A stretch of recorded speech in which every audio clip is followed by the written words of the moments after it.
have you done for me lately? It's Coons. What have y'all done for us lately? And if there's no answer, the only thing we owe them.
Hey, good evening. Welcome everyone.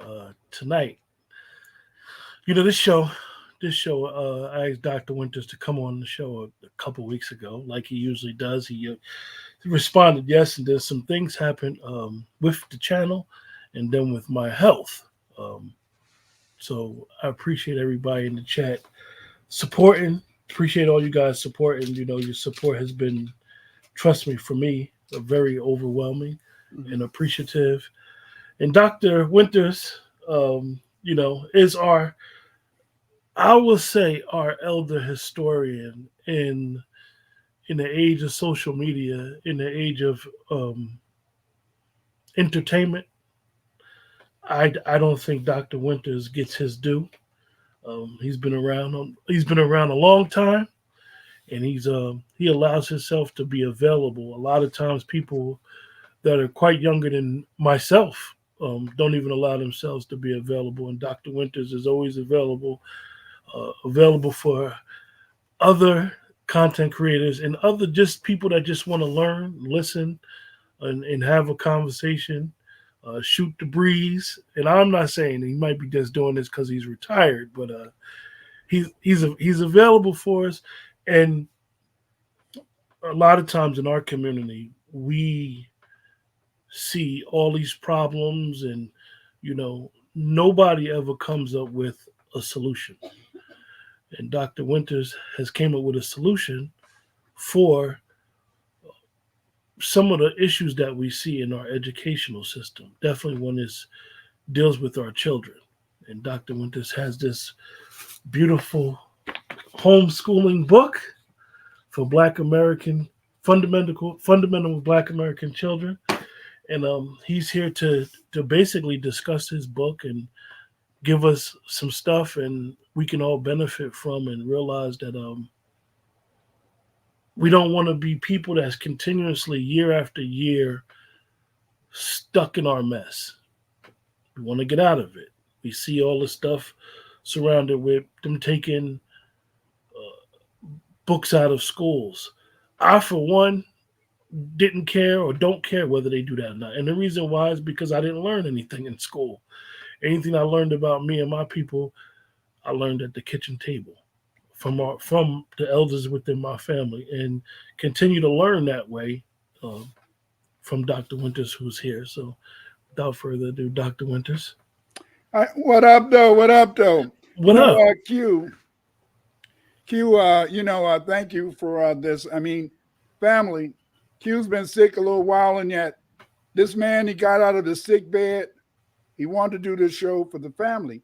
He wants you guys out there to know what's going on. And this, everybody doesn't do that, Here's a man, he has a family. He has to go to work. He was ill for a while. And yet he wanted to communicate with you guys and give you this opportunity. I'm not going to tell a lie.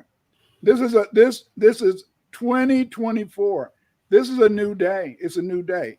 This is going to be a year that people are going to have to make some decisions that are going to affect us for the rest of our lives. You see, I have grandchildren. My baby is what, 30, 35, 36 years old.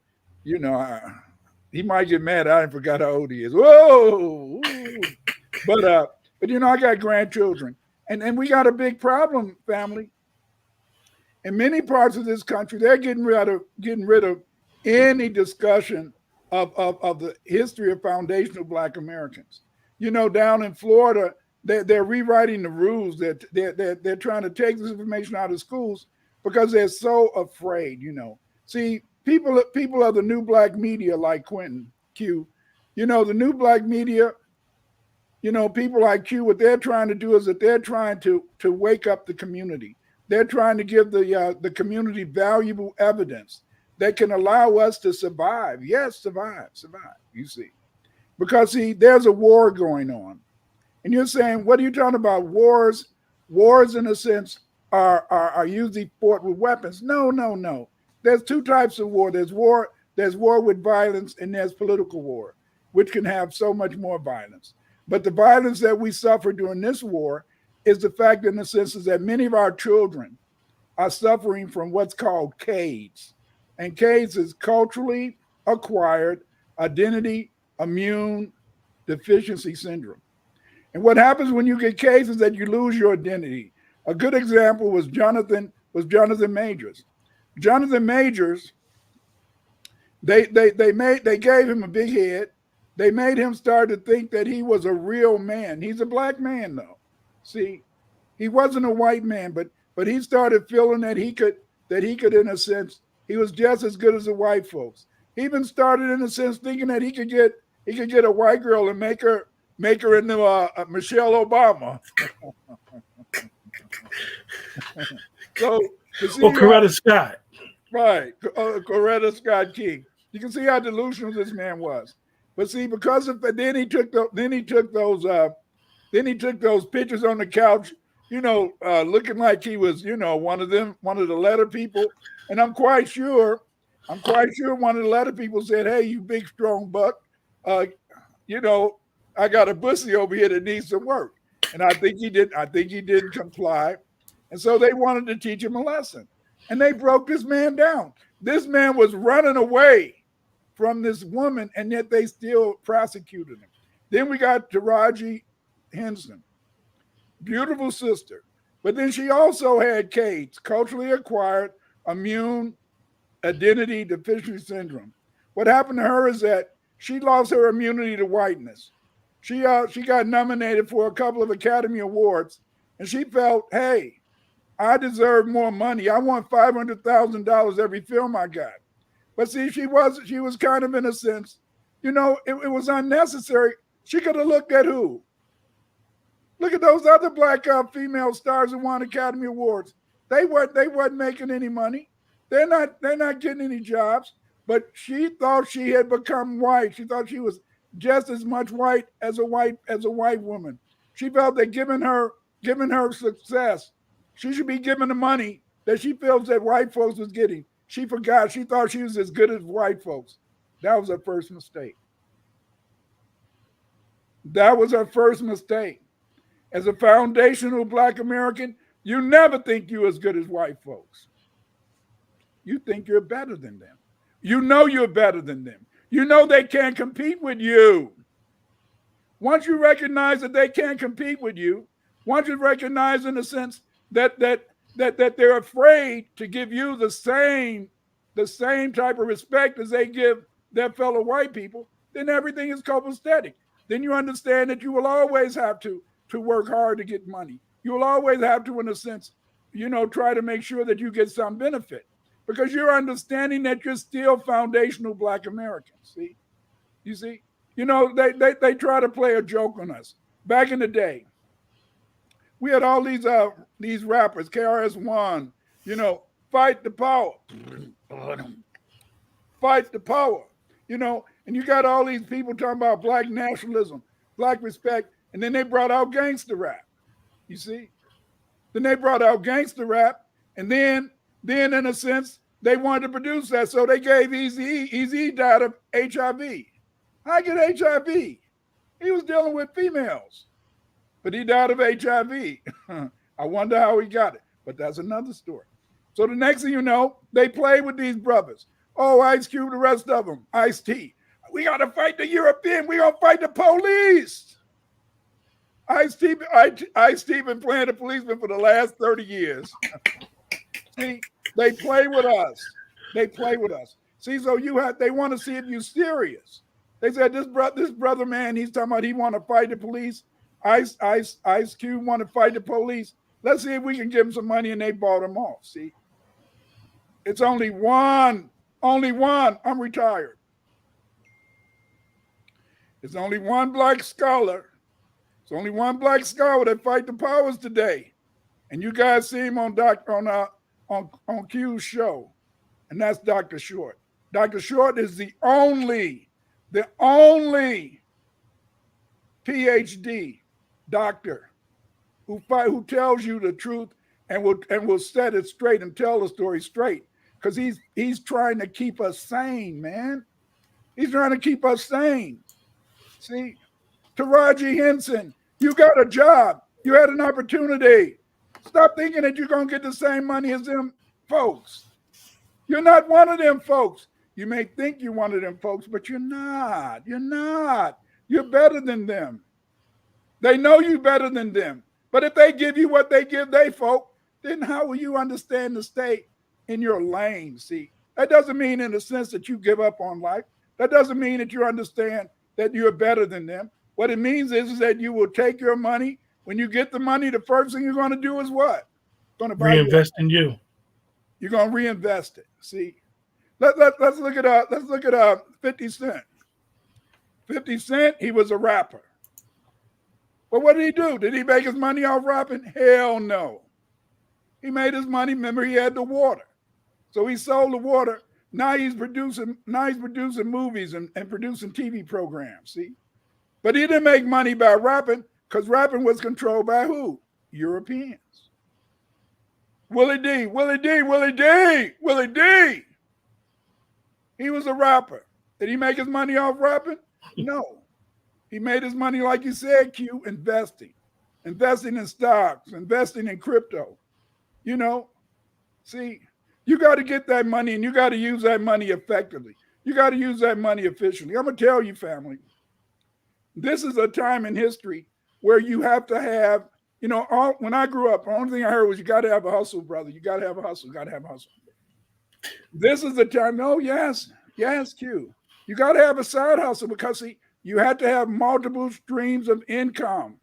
See, my wife, I was married 50 years. My wife, she only worked if she wanted to work. She didn't have to work. You see, I raised 6 kids. But you know how much it costs to raise a kid nowadays? $100,000. That's just for one. See, that's just for one. As a result, if you get married, your wife got to go work just like you got to go work. See, your wife, and then when she get home, she got to cook, and then when she get home, she got to rub you on the head. Well, shut up, Clyde, shut up. But I mean, you got to do stuff like that. So Dr. Winters, what's up with the book, man? You dropped this book. You dropped this book when I first met you, like right after I first met you. So you was working on this the whole time. I'm because the family they keep on calling me. I've been in I taught in Chicago public schools for 46 years, and I taught at Governor State University for 10 years, and I taught at St. Xavier University. I taught there for 3 years, and so then I've always been involved in education. But see, I had to write this book. Q, I had to write this book because so many people in the family was getting upset. So many people were becoming emotionally disturbed because they want to teach their kids. They want their kids to know their history, their culture. But I'm gonna tell you something, Q. It's scary. It's scary to homeschool your kids. And the reason it's scary is because when you decide to homeschool your kid, then you're gonna say, if I don't do it right, I'm gonna hurt them. If I don't do it right, they may not become successful. If I don't do it right, they're going to be punished, you see. And as a result, I wrote this book so that if a parent does decide to homeschool their children, they can find a resource that they can use to be able to effectively teach their children and take some of the drama off. Because, see, I mean, it's just like when you send your kids to regular school. You know, if they're not teaching your kid, then that kid is going to find it impossible. Think back to when you was in school. You see, that so-called gangbanger, when he first started in school, what did he do? He asked a lot of questions. As he asked a lot of questions, the teacher would keep saying, "Will you be quiet, Johnny? Johnny, will you keep teacher, what Johnny, will you be quiet? Teacher." See, then after a while they become antisocial. The next thing you know, you scared they're gonna rob you. It's J-Rock now, it's not Johnny. Yeah, it's what? It's J-Rock. Don't call me Johnny, because it's J-Rock. Okay, it's J-Rock, G-Rock, whatever, you know. But the point is this, is that's how they feel, see? And so then, you know, we have to fight this. We have to take control of this, you see. Because, see, I'm going to tell you, the first word I learned how to spell and when I went to school was Pussy. See, my son said, since I got a PhD, I can't say the word out loud, so I got to spell it. But the first word I learned to spell was Pussy. Why? Because when around the school, it was wrote on the wall around the school. It was wrote, and in the bathroom it was wrote. I didn't know what it was. I'm coming home saying, "Yeah, Mom, I can spell a new word. Pussy. Bam! Why you slapping me, bro? You know what that word means? No, I don't know. See, I didn't know what it was. I learned what it was. See, that's the most sacred word in the Black community after fuck you. Come on now, see? But again, in a sense, we had to take control over this. And yes, Q, I did write that book, but it was written to help the family. And tonight I'm going to give the family some ideas. You know, I want to do a presentation. I want everybody who's looking at this video, I'd like you to go right now and get a pencil and paper. And I'd like you, as we go along, I want you to write down questions that you may have about how to set up a school. And then when you write, don't put the questions in the chat yet. Don't put the questions in the chat yet. But after I end my presentation, you see, then I want you to put the questions in the chat that you've written down, and then Q will read the questions, and then we'll discuss it, and we'll kind of move further with this. Because, see, I'm here tonight with the invitation of Q to help the family, you know, maybe start up a homeschool. But starting up a homeschool is very difficult, because the fact is this, is that there's many opportunities, because, see, just about every state across the United Union, you can usually you can start your homeschool. You can educate your kids. I know I live in the state of Illinois. The only thing is that you have to make sure that they're studying for a certain amount of time every day. But it's very hard, because, see, many of us, sadly, there's not 2 or 3 parents at home, two or three adults around the house. So it's very difficult, but you can, in a sense, try to do these things. You know, I'm going to be honest with you. It's a little bit easier to educate your daughters and your sons, because I was teaching during the pandemic. And, you know, when I was teaching during the pandemic, I retired, but I needed a little money to go to my social club. Social club costs a lot of money.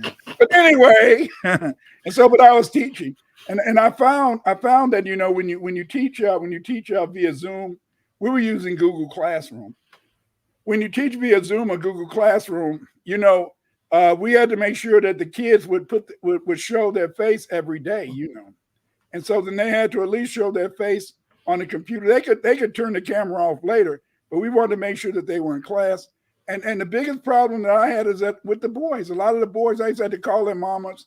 And I called their mamas would be at work. And I said, "Did you know that Johnny, he's not in class?" I told that boy to go to class. "What is this?" I said, "Would you call him and tell him to get on the camera?" And all that type of stuff. So, see, boys do take a little motivation. Boys will take a little bit of an effort. But I can tell you this, is that it is worthwhile, because, see, if you can give your child the keys to learning, you're going to see them make more progress than they made when they was in regular school. because see, they have all day to study. So can I present now? Absolutely. Okay, let me bring it up.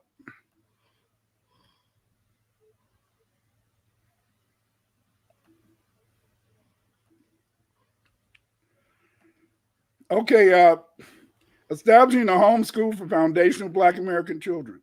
You see these books in schools and children. Look how these children are. Our children are waiting to be inspired. Our children are waiting for us to come to them and show them how that they can learn. They're waiting in a sense because they know that they're full of expectations. You see, that is our most precious thing. When I was teaching, I taught high school. Then for 22 years, I taught upper grade. But I found in a sense is that young men and even the girls, they need to see a concerned person. I'm not saying that every Black teacher in Chicago is a good teacher. Some Black teachers are worse than the white teachers. So you can't even, just because a teacher is Black, you can't always count on them to deliver an education to your child. Because there's always that teacher who'll say, I got mine, you get yours, and I don't have to do this. Those teachers shouldn't be in teaching, but they are. But the thing is this, is that our kids are excited. They want to be educated. After I get through with this program, I'm going to put the slides in my Patreon. Join my Patreon if you want to, in a sense, see the slides. You can go to Twitter. I'm at Twitter, Dr. Clyde Winters 8. And follow me on TikTok.com at Clyde Winters 3. Q, you have been a lifesaver. You know, family, you might not know this, but Q has posted so many shorts on TikTok that, you know, I think I'm over almost 600,000 views. And that's because of Q, because Q had put a lot of these shorts up when I'm talking about various historical themes. Thank you, Q, because see, that's what's helping the people get to know me, and it's putting a lot of pressure on me too. You know, some of the young women, you know, they think I'm kind of handsome, but I try to tell them, don't get up. I felt underwhelmed when I heard your beautiful song that the brother wrote about you. Yeah, Yoshimon. You know, so Dr. Winters, for everybody that don't know, he has his own song on TikTok, so you can make that your sound. Yeah, really good song about Dr. Winters, and you know, it's a TikTok video out there where someone else, I believe, is giving you your flowers and explaining, you know, for lack of better words, who you are, because unfortunately, in certain circles, we don't hear about our elder scholars until they've moved on. You being a Chicago native, you were right there with, as some people would say, some of the best of the well-known scholars, and you don't like to toot your own horn, but you will let people know, like, you know, I know what they know.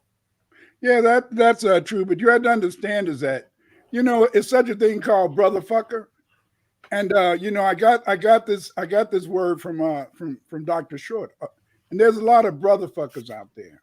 If any family, if you see me on any platform, I'll bring up Q's page. I'll bring up Sister Niece Afro Lead. I'll bring up his page. I've been on his platform because see, but most of the time there's so many brother fuckers out there. There's not people like Quinn. There's not people like Q, because see, people like Q, they're not brother fuckers. What they say is that there's a community. If there's a brother out there, I'm gonna help a brother get up. You know, I'm sad to say this, but do you know that on most jobs, if a brother apply for a job, the black man is gonna hire a sister. The white man is gonna hire a sister. The sister is gonna hire a sister. I'm sad to say that person who usually destroy us, usually keep us down, that white woman, she usually the one who hire brothers nowadays. That's sad. But we got to do something about these brother fuckers, you know. We got to do something about these brothers that are holding each other back. When I was teaching at Governor State, you know, I was teaching a research class. This brother, he got jealous of me because I had all these students, who was looking up to me, white students. I mean, hey, I consider myself a master teacher. So what he did, just to stop me from being able to teach the research class, what he did is that he was on the search committee, and they were looking for a new professor, and he hired an Asian professor who majored in research just to stop me from teaching the course. But see, that's the way brother fuckers are. But I'm not a brother fucker. You see, Q not a brother fucker. Dr. Short is definitely not a brother fucker. He step on brothers, who want to be fuckers. But the thing is this, though, is that we have to stop that stuff. But see, so many of our people have CAIDS, culturally acquired identity immune deficiency syndrome. What that means is that they lose their immunity to whiteness because they want to be white so bad that they begin to lose their immunity to whiteness. After they lose their immunity to whiteness, they also lose a black identity. Some of them really think that they're white folks, like Jonathan Majors, like Taraji Henson. They forget you're foundational Black American. You're better than them. They can't compete with you. That's why they're going to always try to hold you back. That's why your mama, your daddy taught you. You got to be like Bruh Rabbit. You got to be like Bruh Rabbit. You got to keep it low. You got to keep it low. And you have to make sure, in a sense, that you don't let them know where you're going. Because, see, they're going to put a stop to you. Jonathan Majors, man, he was just getting piled up. He was king the conqueror. And just like Marvel made him, they cut his ass down. And was going to get a residual from Marvel forever. That's right. See, but he forgot he was better than white folks. And since he was better than white folks, you had to be low key. So they won't know that you a problem. You see, Kanye West, this man, he in a sense, he got the epitome to top. He even got to marry a white hoe. Yes, a white hoe. She was a hoe. Even got to marry a white hoe, and they didn't touch him. But then he started talking about those people, and overnight he stopped being a billionaire. He stopped being a billionaire. You know why he stopped being a billionaire? Because he wasn't producing anything. If he would have been smart, he would have had some contracts with some Chinese companies to produce his stuff, and he would have took over. But no, he left it in the hands of those other people, you see. Just about all our millionaires, Oprah, all our millionaires, they're billionaires, but they're billionaires because they get a check from somebody else, see. Anybody out there, if you're new to this, you better go to Q's site and you better subscribe. We want Q to be up to at least 10,000 by June. 10,000 subscribers. And you can make this happen. Press that subscription block, put a like to this video, because we want to let people know that Q is the man. So again, you can find my TikTok shorts on TikTok. They're almost up to 600,000. Thank you, Q. You can find my videos on YouTube. I have a YouTube site. You can go there and find almost 300 videos on all aspects of Black history. And my next task, you guys, I'll let you guys know. Dr. Winters don't know this, but I'll put it out there right now for him to know. My next task is to get Dr. Winters in all of the African, as they say, African American bookstores. No reason why Dr. Winters' books should not be all over the place. They are on Amazon. You can get in touch with Dr. Winters and to buy the book himself directly from the source. However, his books should be standard reading and standard purchasing in all of these bookstores that say that they cater to Black American people. Thank you. It's a sister. She owns a bookstore in Canada, and she's contacted me, and we worked out a deal where she buys the books directly from me at a discount and then sells them in her store. Because see, one of the reasons is that my books are published by Amazon. Because my books are published by Amazon, you can order them from Amazon. But if you want to sell my books in your own bookstore, then therefore you contact me. I can set up something, and we can I can give you a discount so you can make money off the books. But again, this presentation and just about all my presentations are supported by my Patreon. My Patreon patrons are so great. These people, they support me every month. Much of the research that I do is behind a paywall. That means that I have to pay to get those articles, pay to get those pictures, pay to, in a sense, buy new books. And this is made possible because people join my Patreon. I am so impressed by my patrons because these family members, they allow me to produce the things I produce. And so join my Patreon, and I'm going to put the slides for this presentation in my Patreon. B1 is acknowledging your Black African ancestry and mod, not heritage. We must be race men and women proud of our culture and African Black ancestry. What is B1? Black First is unity with mod. Dr. Marie Childs has noted that Kim Dejet mod, to be Black. Speak you mod. What is FBA? FBA is not a group. FBA is not an organization. FBA is a lineage. A lineage is lineal descent from an ancestor, ancestry, or pedigree. As a result, we are descendants of the African and Aboriginal Blacks who built the United States.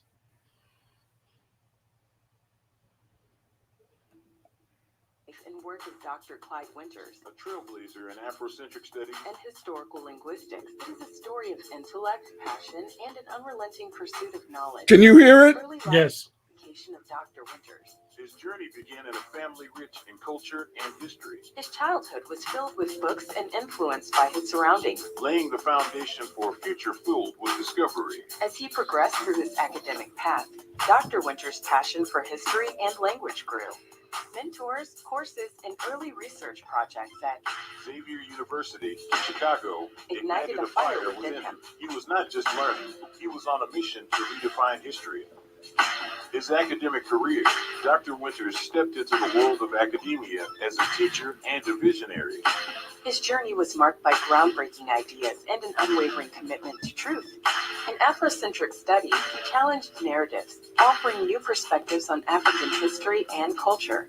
His work in historical linguistics connected languages across continents, revealing untold stories of human history. The legacy of Dr. Clyde Winters is written in the minds he enlightened and the historical narratives he transformed. His journey is a testament to the power of knowledge and the unyielding spirit of exploration. I hope that you guys, if you do intend on buying the hardcover of Atlantis in Mexico and the Olmec language and literature, get these hardcover editions because you're going to see the greatest art work by the genius.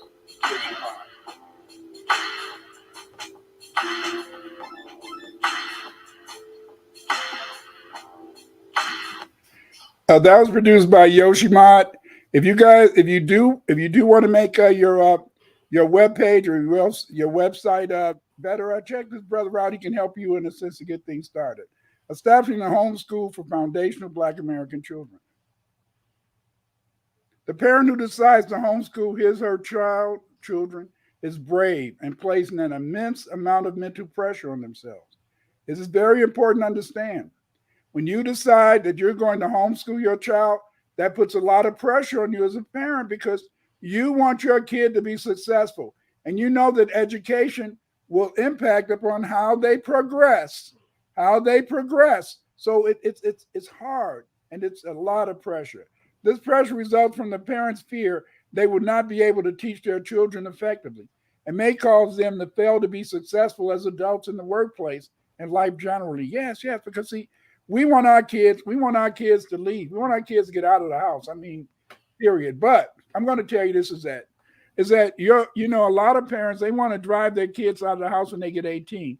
White parents don't do that. White parents, they might have their kids, living at home up to 21 because often they're going to college or they're learning a trade.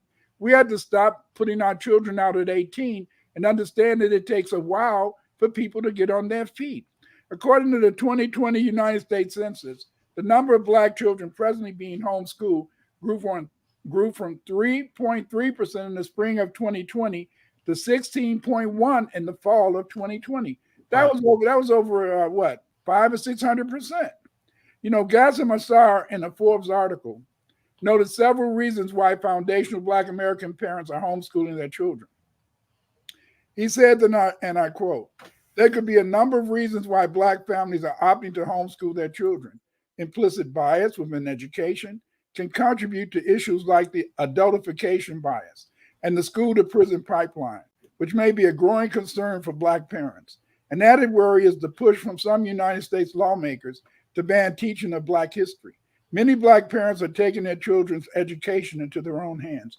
You got to understand this, you know, just like we know that many doctors, if your wife or your girlfriend or your sister or your mom, if they go to the doctor, often the doctors, they don't really believe when a Black woman says that she's hurt. They don't really believe, in a sense, when a Black woman says that, can you give me medicine? Can you help solve this problem? And that's why a lot of times, you know, our women are so mistreated. But the same thing can happen in the school. You didn't know that, did you? You didn't know that many teachers, they, through a process of adultification, they started to not really see our children as children. They see them as little adults. And because they see them as little adults, often they see them as enemies. Yes, many of the teachers, not just white teachers, but some Black teachers, they see that kid as an adult. They don't understand that kid is looking to them to build them up and educate them. No, they don't see this. They think your child is a little 20-year-old, a little 30-year-old. And therefore, in a sense, they don't understand, they don't listen. See, a Black child, I taught, as I told you, I taught in the Chicago public schools for 46 years. You know, what I learned is that our children need to be touched. You can't be scared of them, you know. A lot of teachers are scared of Black kids. You know, they understand a Black child, Black boy talk a lot of ish. But that don't mean they're going to knock you out. That don't mean they're going to hurt you. That don't mean they're going to do you wrong. No. That don't mean that they're going to do anything to you. It's just that they be wolf selling, what we called it when I was growing up, wolf tickets. They're just acting like they're so tough. It's not that they're so tough. They want you to pay attention to them. They want you to feel towards them, see? Our kids need to be loved. Our kids need to be recognized. See, as a teacher, I have 5 boys and 1 girl. But every time I looked out at my students, I saw that was my son. That was my daughter. Just like I wanted my sons, my daughter to be successful, I wanted each one of my kids to be successful, you see. But when you got teachers who want to adultify our children, make our children appear to be little 20-year-olds, they're not 20 years old. They're 5, 6, 14, 15, 18, 19. Do you know that research shows that until a person is 25, their brain doesn't really have, in a sense, the mental capacity to really understand everything? See? I'm not saying you wait till 25, but what I'm saying is that this just shows what's going on in the schools. Asari interviewed a foundational Black American parent who was homeschooling her children. This parent noted that her children had formerly attended both public and private schools. The experience of her children in these schools failed to impress her, since her children failed to learn in these educational settings. This led the parent to declare that, and I quote, "It seemed to me that in public school, they were only teaching kids to pass a test. We wanted our children to be able to enjoy learning, to have an environment where everything wasn't driven by tests. Just because you pass a test doesn't mean you obtain anything." Yes. Look at this mom with her children. Look at that smile. See? Yeah, look at that brother, that little brother. He didn't want to do his shit. But she was there to make him stay on task. Some parents have also pulled their children out of schools because their children experienced racism while attending private schools. Asar reported that a parent he interviewed noted that she pulled her child out of a private school because, and I quote, "The other reason was when I did take my daughter out of public school and put her into a private school, they were experiencing a lot of microaggressions and racism. I saw their character changing, being that there was only a handful of Black children in the private Christian school. My daughter, who is now 27 years old, at the time was coming to me and she was wanting to strengthen her kinky hair. And she was being bullied and teased by some of the white boys because of her kinky hair. Yes, yes, yes. You know, sometimes our children are being tortured in those schools.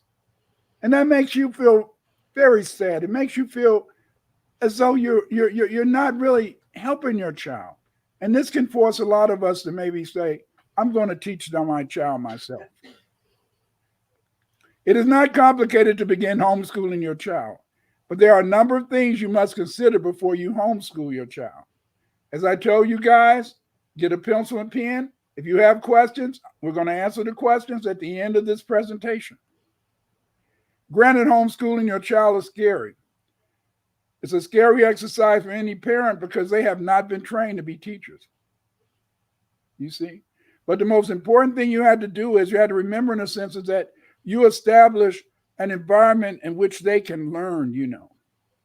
Furthermore, you know, Reverend Dr. Shock, he says that homeschooling can serve as a sanctuary from problems such as bullying, peer pressure, and other potential pitfalls of traditional schools. Homeschooling also promotes closer family ties as families spend more time together beyond the confines of a classroom. Homeschoolers can explore diverse and immersive learning experiences like field trips or community involvement. They also have the potential to develop a strong sense of self and independent thought, free from certain school-related societal pressures. Unlike traditional school settings where children primarily interact with peers their age, homeschool kids often engage with a variety of age groups, including adults. Parents can also circumvent undesirable school situations, whether they relate to problematic policies, exposure to harmful substances, or teaching methods they don't endorse. You know, my granddaughter, she's going to a Catholic school in Chicago. She's 20, I think she's 26 now. She's 26. But you know, when she was in seventh grade, it was really popular in her school. Listen to this. It was popular in her school among many of the girls who were 12 and 13. They were being pressured to perform oral sex. This is a Catholic school. But because of the fact that they were listening to those rap records, you know, many of the girls felt that that was what they should do. That's sad. That is very sad, you know. That's sad. When I was teaching you know, it's sad. I'm not going to go talk a lot about this stuff, but it's sad to see the social pressures that our children are being subjected to. And these social pressures can lead them to do things that can hurt them in the future. You see, there's a number of pros and cons for teaching. One of the pros of teaching your own child is the educational program. It's highly individual education for your children. You know, when you're teaching your own kids, there's fewer kids to teach, and there's more time for individual strengths. And number 3, there's no exposure to bullies, disruptive pupils, and things like that. But there's also some cons. There's some things that make it something that you may not want to do as a parent. See, number 1, parents may be well qualified, but may not be good teachers. Number 2, you have a lack of teacher training, and this may impact on the child's development. And most importantly, homeschooling is tiring and stressful for parents, you see. So whenever you're going to decide if you want to homeschool your child, you want to keep these pros, those things that support homeschooling, and those cons, those things that you have to really think about and say, do I really want to do this? Because once you take your kid out of school, it's very difficult to put them back in school. Firstly, you must consider the fact that you will be totally responsible for teaching your child. This means that you will be responsible for not only monitoring their learning activities, but you will also have to help them determine their program of study. If you begin to homeschool your child and decide to later send them to public school, remember, the school will have them tested. This test will be used to determine what grade your child will be assigned in the local school you wish them to attend. In other words, in a sense, let's say you take your kid out at 5th grade and you decide after 3 years that hey, you know, I think I'm going to send Johnny and Mary back to school. Okay, if Johnny and Mary been out of school since 5th grade, they're going to give Johnny a test. If Johnny doesn't get a score on the test that places Johnny in 8th grade, that means that Johnny, even though he might be 13, even though she might be 14, instead of being placed in an 8th grade classroom, the school may decide to put them in 5th grade. And so, what effect will that have on your children? It will have a very negative effect. So, you have to remember that if you decide to take your kid, re-enroll them back into the local public school, they're going to be tested before they're placed in a particular classroom. Just because you say, well, I've been teaching them at a 5th grade level and they're working up to 7th or 8th grade, they're not going to take your word. They're going to test them. Keep this in mind. It is the public school that will determine the classroom assignment for your child, no matter what grade level you think your child should be placed. Your major goal is to help your children, become motivated to become lifelong learners, interested in educating themselves for their own educational enlightenment, and prepare themselves for their future experience as adults in the world of work. Before taking your child out of school or beginning the initial learning activities for your child, check the laws in your state regarding homeschooling, because the laws, rules, and regulations in your state relating to homeschooling may differ. Some states may have specific requirements, and state mandated academic hours for your child must be engaged in learning during an academic year, plus assessments and subjects that your child must adhere to. For example, in the state of Illinois, they feel that your child should be in some type of educational activity for 7 hours a day, at least 5 hours a day. So this is one of the things that's mandated. So check out what your state rules are for homeschooling your child. The reason you want to do this is you don't want to have somebody come out and then somebody say, why haven't you sent your child to school? And you're saying, I'm homeschooling your child. And then they'll say, well, did you know that this is one of the rules for homeschooling your child? Did you know this is one of the rules for homeschooling your child? Oh, you didn't? Well, I think that we're going to just take your child from you. Or some other penalty. So then, therefore, before you decide to homeschool your child, check and find out what the rules are in your state for homeschooling. You don't want to have any problems later. In some states, you can obtain books from your local school to use to teach your child various subjects. This can be useful for many parents, but because you don't have the teacher's edition of the books you borrow from the local school, you don't have access to the answers for questions associated with the text your child got from your local school. As a result, it is better for you to buy workbooks and subject textbooks at your local or online teacher store. What I mean by that is that, okay, let's say that you're in your state, like in the state of Illinois, you can go to the local school in your neighborhood, and you can say, well, I'm educating my child at home. I'd like to get some books for 5th grade. I'd like to get some books for 6th grade. Those books are fine, but when you have your kids, in a sense, use those books, often you don't have the answer, because most publishers do not let parents buy teacher editions of the books, and they're not going to give you a teacher edition from the school. For example, when I was teaching, you might only have one teacher's edition for the 5th grade. So they don't have any extra teacher's editions to give to parents. So then you can have all these great books, but your child isn't going to be able to do any work in the books, because when it's time for you to look at the work they've done, if you don't know what the correct answer is, then that's going to make it very difficult. So it's best, in a sense, that you don't really try to get books from the school unless you're going to do that extra work to try to find out the answers. It's best, in a sense, to buy your own workbooks and your own books that your kids can use to learn things. Some of you may choose an online school for your child to attend, but most of you will take the responsibility to educate your own child yourself, because the online school may be based on white supremacy. Yes. If you enroll your kid in online school, she may be in a classroom full of nobody but white people, and they can bully him. Yes, they can bully people over Zoom too. When I was teaching, it was sometimes the kids would want to pick on some of the other kids in the class, but I could say, hey, you stop it, because I could see what everybody was doing. But you don't want your kid to suffer any discrimination by attending an online school where they're the only black person in the class, and you would not want your child to experience the trauma of being bullied and racism, do an educational program that's online where your child may not be having his or her needs met.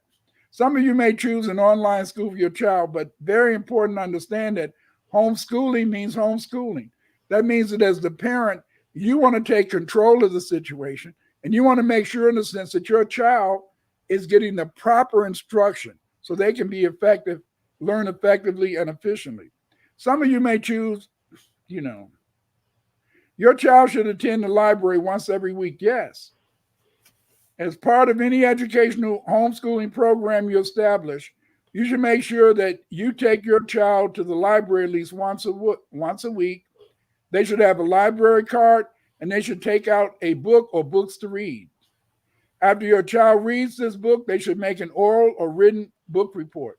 This is how you can make sure that they develop what's called reading comprehension. And see, reading comprehension is basically the child being able to read material and then be able to tell you what that material was about. And so if you have your kids take books out of the library and you have them tell you what the book was about, what you're doing is that you're building up their reading comprehension. You're making them think about the book they read. If you can afford it, you should buy a newspaper every day. Yes, you should buy a newspaper every day.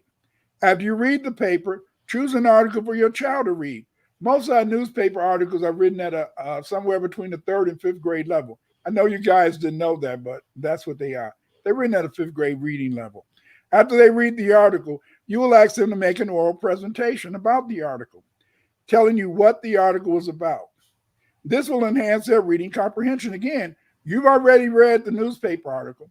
Since you've read the newspaper article, when they tell you what the newspaper article is about, then you can say, aha, they're not trying to drive me. I know this, it sounds good. Maybe they're getting the gist of it. See, remember, in a sense, it's these simple things that you as a parent can do to make sure that your kid is developing a reading comprehension. Because, see, most of learning, just about everything you learn, is based upon the ability to read and comprehend what you're reading. See, that's all reading comprehension is. It's no big deal. The parent who homeschools his or her children plays many roles. This results from the fact a parent usually has not trained to be a teacher. As a result, the parent must become a facilitator. Yes, you're not a teacher. Don't ever try to pretend you're a teacher. You're not a teacher. You're a facilitator. You're a facilitator of your child's education by encouraging within the child the desire to be a lifelong learner. Remember that you're not a teacher, you're a facilitator. Thusly, the parent, through the creation of a regular schedule for their child to learn on his own, aims to make the learner motivated to produce their own learning. This is an important role for the parent, facilitating their child's learning. One parent noted that, and I quote, homeschooling parents are facilitators over their children's learning. A lot of times what stops parents from wanting to attempt to homeschool is because they think they need to be teachers or certified teachers, or they have to have an expertise in every subject. By being a facilitator, that means that I can find the right people. I can choose who teaches my child math. So, for example, my kids are in an online program for math. In the past, when I first started, I would hire a tutor to come in and do STEM. That's scientific, technology, engineering, and mathematics experiments with my children. I've taken them to tutoring centers. I've facilitated their learning over the years. There are some subjects that I teach. I love history, so I enjoy sitting down with them and teaching them history. This parent is, I quote, this parent is very influential. And see, that's what you have to think about out there. If you're a parent and you want to homeschool your child, don't even think that you're a teacher. You want to train to be a teacher, but you can be a facilitator. That means that you can be there to help your child learn and help your child learn how to learn. See, the most important thing about learning is learning how to learn. See, you can't make a child learn anything. No. Don't ever think you can make a child learn anything. I remember years ago, I told my wife, I said, baby, I can teach a kid anything. She said, I bet you can. I said, I can teach a kid anything because I'm Clyde Winters, boy. I said, okay. But I had a kid in my class. And this kid, he would like to lay on the floor. He was teaching 5th grade. He'd like to lay on the floor. And do you know what? I couldn't teach him anything. So you can't make a kid learn, but you can encourage a kid to want to learn. Hear what I said? You can't make a kid learn, but you can encourage a kid to want to learn by you modeling the learning experience and also by you being there to support them, but also making sure that they have a regular schedule in which they're trying to, in a sense, learn. To facilitate learning today, the average homeschool, you need a cell phone, a Chromebook, or a personal computer to provide additional resources to support the learning of your child. Yes. You need to have your child should have at least a cell phone or a Chromebook. Usually a Chromebook can cost maybe less than $120. But this Chromebook can provide them, in a sense, access to the internet, the World Wide Web. To help you navigate learning on the web, you will want to add my book, Common Core State Standards and Social Science and Brain-Based Learning and Special Education. These are 2 books I've written that can give you some ideas on how to teach and how to, in a sense, facilitate learning for your children. Because, see, I'm what you call a cognitivist. And a cognitivist is a person who, when he teaches, he wants the student to learn how to think. And my books, Common Core State Standards and Social Science and Brain-Based Learning and Special Education, these books are made at helping the teacher become a facilitator. And just like it's helping a teacher to become a facilitator, these books can help a parent to become a facilitator too. In these books, I explain various strategies parents can use to help their children learn social studies via the internet. Although a parent can effectively work as a facilitator of the learning of their children or their child, as noted above, parents will also often have to engage in direct instruction. This direct instruction may be necessary when it comes to teaching the child how to read. These are some of the workbooks. These are various workbooks that you can buy from teacher stores. Some of these books you can buy from teacher store online. And these books can deal with how to learn reading, how a kid can learn phonics, how a kid can learn vocabulary. So you want to, in a sense, try to access these books that are online, buy these books, and you can have the kids work various exercises in the book. A good thing about these books is that when you buy these books, they usually have the answers in the back of the book. What you would do is this: you would buy the book, and the answers that are in the back of the book, you will cut that section out with your scissors. Because let's face it, if a kid can find an easy way to find answers, they're gonna go to the back of the book and they're gonna answer the questions. But see, if you cut the answer sheets out and you keep the answer sheets, then when they do the exercises, you can use those answer sheets when you go back over the work with your child. See, that's one of the things that's very important, is that because of the fact that you're a facilitator, until your child can really learn how to learn on their own, and that's what learning is all about, you're going to have to be there as a facilitator. You're going to have to be there to tell them what they should do and give them some simple exercises. I am so excited. I just ran into this, this new black media. His name is Sean James. Sean James, he's written some beautiful literature for preteens and teens. These books are written for our children. A lot of people are saying, Dr. Winters, where can I find some books that my kids can read? The girls can learn how to be black women. The boys can learn how to be black men, not listen to gangster rap or listen to this rap. I mean, look at this. Look at the latest song by Sexy Red, and you got little kids in preschool and elementary school singing her song, and her song is this. It is disgusting. My pussy pink, my booty brown. Damn, our children are learning this. Get these books by Sean James. Your child, they're gonna feel inspired. Your girls, we especially need these books for our girls, because our girls are mostly avid readers, and they need to read books where the black girl is being successful. They need to read books where there's a black superhero that's not gay, you see? And Sean James provides this. His books on John Haynes. He has a comic book, He has these books. You can go to Amazon.com. Get these books. Get these books. Even if you're not trying to have a homeschool, you want your boys and you want your girls to read some positive literature. And this man, Sean James, he's part of the New Black Media. He is producing books that can help your children to really, in a sense, have a Black consciousness. And that Black consciousness is what can protect our children from CAIDs. Curriculum material, resources, and teaching materials can be purchased at teacher stores, online, or in your community. Just about every community has a teaching store. If it's not in the city, it's usually one in the suburbs. The material should be purchased at the grade level your child is working at.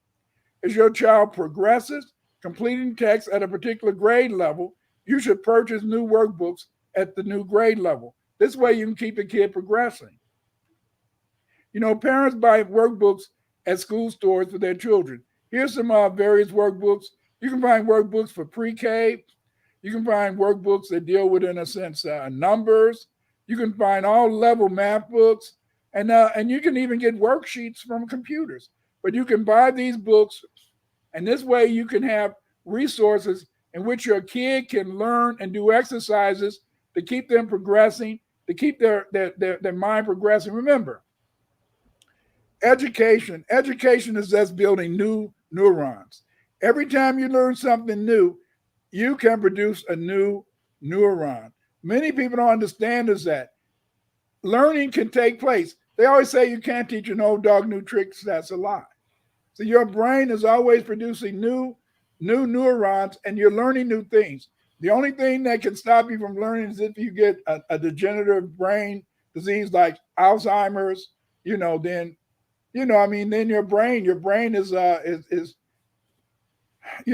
being destroyed. So then therefore you can't learn. But anybody can learn. You see.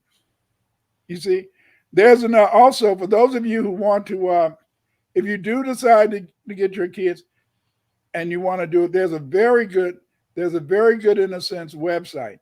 And this website is called Black History Everyday Pledge.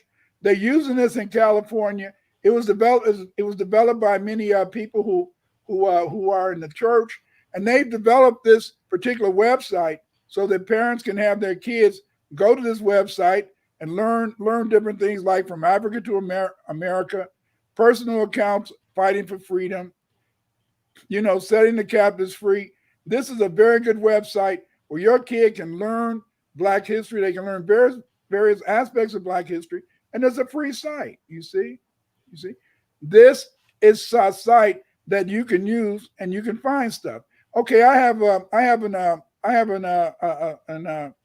blog. And this blog online, I've been writing for this blog for years, and it's called Common Core State Standards in Social Studies. And this blog you can find it at https://historyccs.blogspot.com. If you go to this website, I have many suggestions on how you can establish a homeschool. I even have ideas on how your kids can learn about Black art. I have a section here on Black art. I have many things, and I want you to go and check this site out because see, this site along with the site I showed you earlier, you might want to look at this video a couple of times. It can give you ideas on how you can be able to make your homeschool a successful project. You see, A Guide to Homeschool. This is the book that Q is showing you. It's called A Guide to Homeschool: Foundation of Black American Children. This is a short guide that Black parents can use to create a homeschool. Yes, if you buy this book, you can order it from Amazon.com. It doesn't cost that much. You can buy this book. It has, it explains the legal requirements a parent must meet when establishing homeschools. It tells you about teaching strategies parents can use to facilitate the learning of their children. It tells you all type of suggestions on how you can establish a homeschool where your kids can learn math, reading, science. These things are discussed in this book. So if you really want to try to take a chance to do this, you can get this guide. Even if you don't take your kids out of the public school or a private school, it would still be good to have this guide so it can help you develop, in a sense, a program at home in which your child can be learning. I mean, just like many are Jews. Many are Jews in a sense, their kids go to regular education programs, but on the weekend they have schools in which the Jewish kids learn about their culture, learn about their history, learn about their civilization. You may not want to really completely take them out of school, but you still may want to be able to have resources that you can help them to learn, so you can make sure that you're working in terms of encouraging their progress as learners. So this book, A Guide to Homeschool, Foundational Black American Children. Get this book. Okay. Another book is my book called Common Core State Standards and Social Science. The aim of Common Core State Standards and Social Science is to encourage parents to look at social science facilitation. Yes, this book is about facilitation. See, the whole thing nowadays is that the best teachers are those teachers who are not just trying to be teaching. They're trying to be facilitators of learning. So what we do now in the schools is that we want to teach the kids how to learn on their own, but we give them strategies that can help them to be able to learn on their own. That's why if you buy my book, Common Core State Standards and Social Science, it can help you get these various ideas, And what it is that the parent can use this book to gather ideas they can use in their homeschool to engage their children in their own learning activities. So you want your child to learn how to produce knowledge on their own. And the way they produce knowledge on their own is learning how to learn. Yes. You didn't know that, did you? Is that what we do? What we do now in terms of teaching is not just to get in front of a class and stand up and then give a lecture and then put the kids to sleep. Then we talk over again and put the kids to sleep. Get up, Johnny. We don't do that anymore. We want kids, in a sense. We want children to learn how to learn on their own. That's why this book can teach you various ideas that you can use to teach social science. Another book that I have is called Brain-Based Learning and Special Education. I used to teach special education. About the last 5-10 years that I was teaching special education. And see, what this is that this can teach you as a parent specific teaching strategies to help children learn math, computation, spelling, and reading. Brain-based learning and special education allows the parent to use the latest learning strategies to inform how they facilitate the learn of their child. Parents can use these constructivist learning models that facilitate the engagement and active involvement of your children in their own learning. Okay, as a teacher nowadays, you have to be what's called a constructivist. What a constructivist is that a teacher who learns various learning strategies and they teach the kids these learning strategies. Once these kids learn the learning strategies, then they use these learning strategies to be better performers in using math. They learn how to be better performers in terms of learning science. See, special education, a lot of our kids, they're in special education programs, but they're not being really taught by a lot of good special education teachers. Because, see, a special education teacher is that we know that a kid in special education is not brain damaged. A kid in special education is not dumb. It's just that they need to learn the strategies on how to learn. And that's why in my book, Brain-Based Learning and Special Education, I can teach you the strategies, and I have a number of strategies for teaching math, reading, and that you learn this strategy, then you teach it to your child, and then your child becomes a better mathematician. Your child becomes a better reader. That's what this book is all about. I hope these ideas can help you start homeschooling your children. Thank you. Okay, as I told you before, I hope you've been writing down questions, you see. But what's coming up is that me and Sister Shanice, I'm going to answer your question soon, but me and Sister Shanice, we're about to teach a class on Black history, you see. Oh, excuse me. Let me put it back up here, Dr. Winters. Okay. There you go. Okay, so we're going to teach this class on Black British history. The reason that we want to teach this class on Black British history is because of the fact FBA have been taught a fake history. They have been taught that the ancestors of foundational Black Americans were only slaves. This was a lie. The ancestors of Afro-Americans were also Black Europeans and Black Native Americans. Dr. Short, that's what he's been working on lately. He's been, in a sense, looking into his family. And he's found, in a sense, that members of his family were not only from Africa. They were not only, Nottoway Indians and other Indian groups, but many of them were Huguenots. Many of them, in a sense, were Sephardic Spanish Jews. Yes! Many people don't know that many of our ancestors were Black Europeans. Most of us don't even know that most of England, France, Wales, Ireland, they were inhabited by Black people. We are taught a fake history of enslavement in the USA. We have been taught a fake history of slavery in the United States. This fake history claims that all foundational Black Americans came from Africa as slaves. That's a lie. This is a big lie. This lie was taught to us to try to inculcate in us genetic cowardice. Genetic cowardice. What is genetic cowardice? Genetic cowardice is the inculcation of fear of white people while seeing other Black people as the enemy as a result of white supremacy.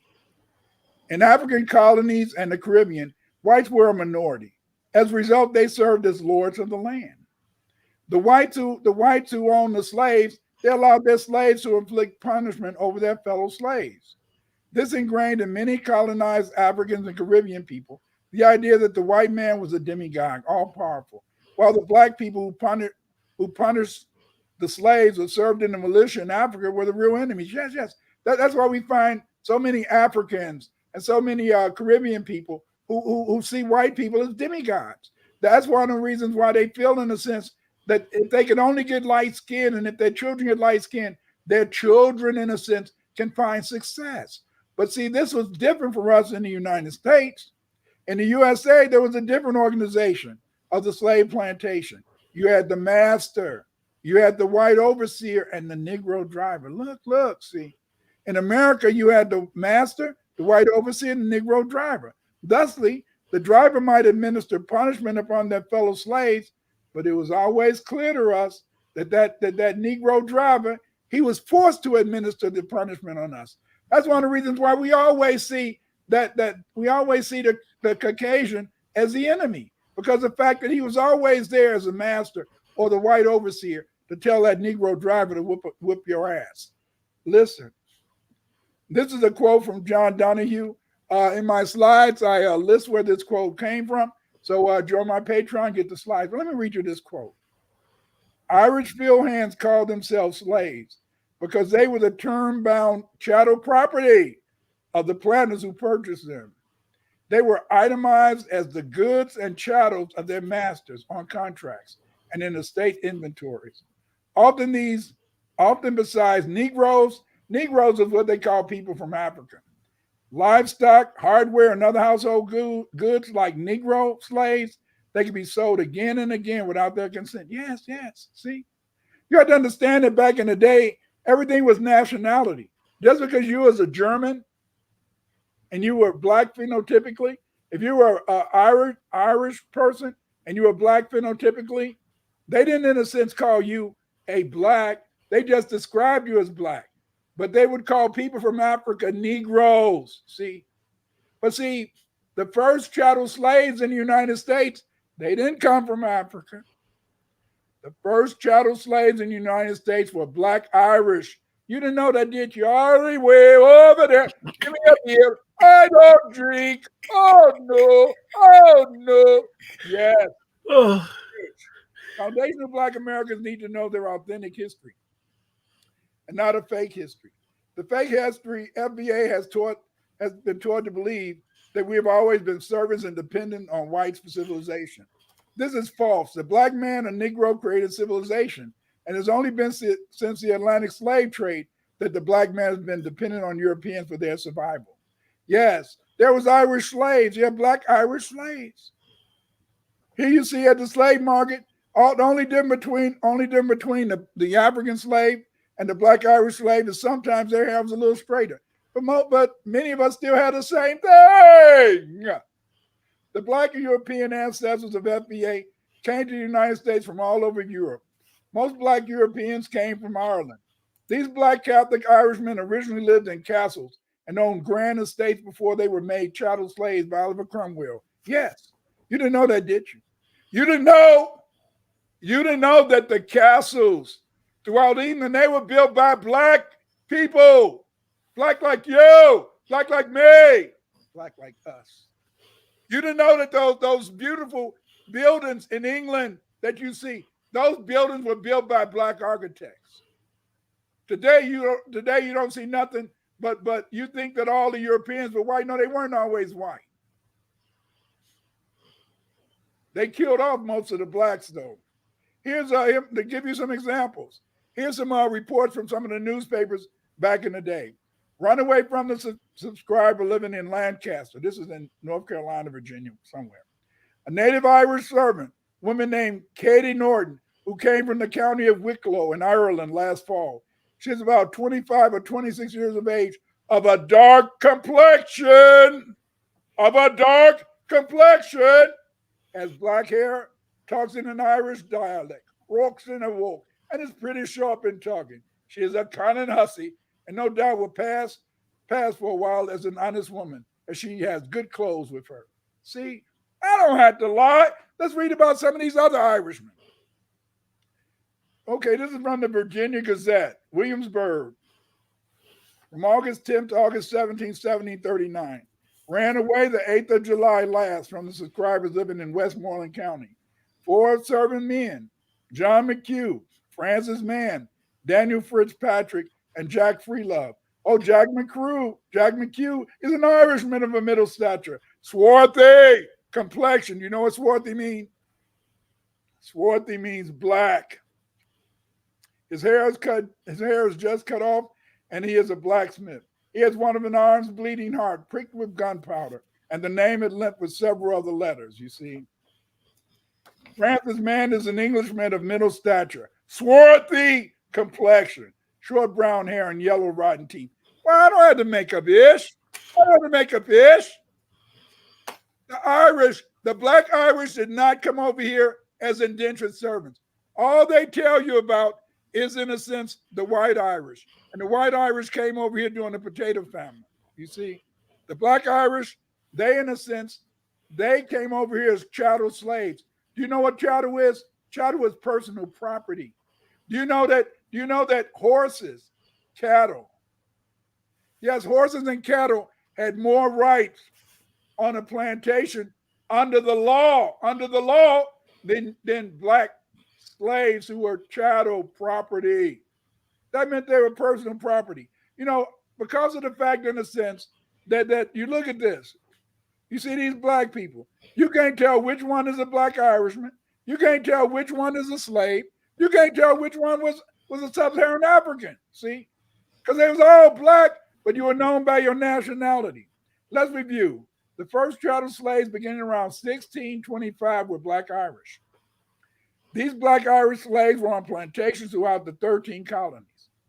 The black Irish mated with the Aboriginals or black Indians beginning around 1625. Yes.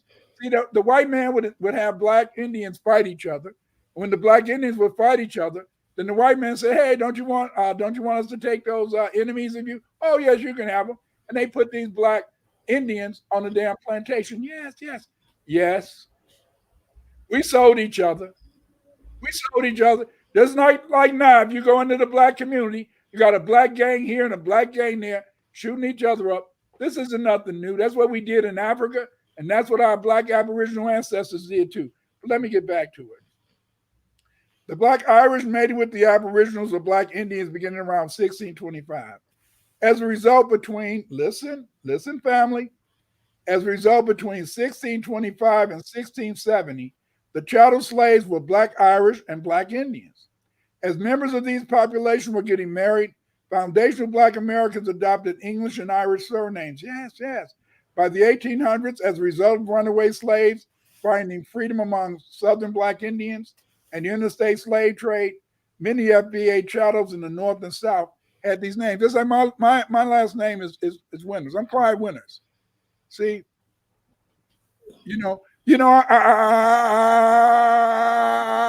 stop stuttering, Clyde. I was taught that I got my surname from the Winters family that used to own my great-great-great-great-grandfather. But did I really get it from them? During the Civil War, it was a turning point. in the nationality of blacks. During the Civil War, 200,000 slaves, yes, 200,000 slaves and freemen fought the Confederates. See, many whites had deserted the Union Army and the Union was about to lose. But 200,000 black slaves and black former slaves and freemen, they joined the Union Army, and we kicked some Confederate ass. The successful defeat of the Confederates led to the creation of many laws that made free blacks and African descendants of slaves freemen. These laws gave the black citizenship. Think about this. Now you think about this. You know, FBA never forgot their tribal origins and identities. The Aboriginal Indians were listed in the Dawes Rolls as freemen.